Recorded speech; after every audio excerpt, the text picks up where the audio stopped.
Today I'm going to be talking about the positive focus.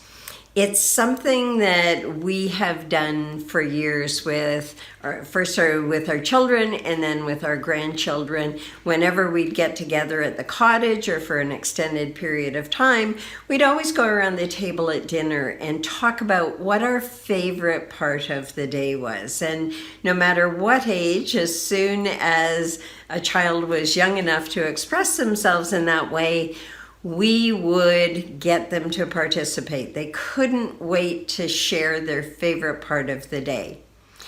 And why aren't we like this as adults? Why is it that we tend to lead more with the negative and lead more with our complaining? And of course, we Canadians love to complain about the weather. Why is it that we do this? And I've talked about this lots. I've talked about our brain's bias for negativity.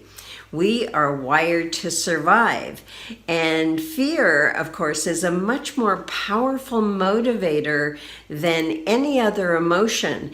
And our wiring has caused us, and it's evolved for a very good reason, because it does keep us out of harm's way. Focusing on the negative, it alerts us to those things that we have to be aware of for our survival. But of course we know there's no lions and tigers and bears, oh my, out there.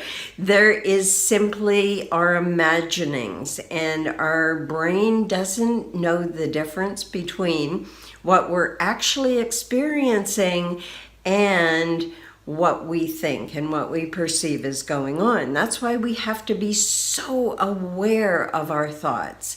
And because our brain is efficient, I talk about this frequently, about the efficiency of the brain.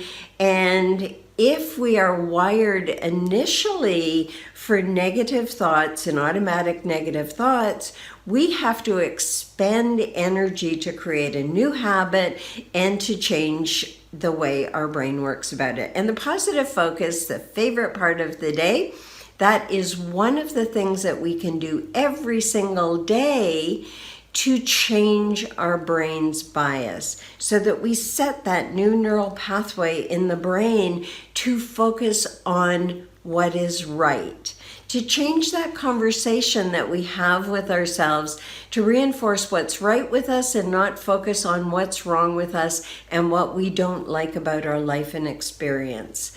And so what we do at work, in addition to our positive focus at the end of the day, we start our weekly meeting every single week with our employees with a positive focus. What were our wins last week? What did we achieve? What did we do right? What was a challenge that we overcame?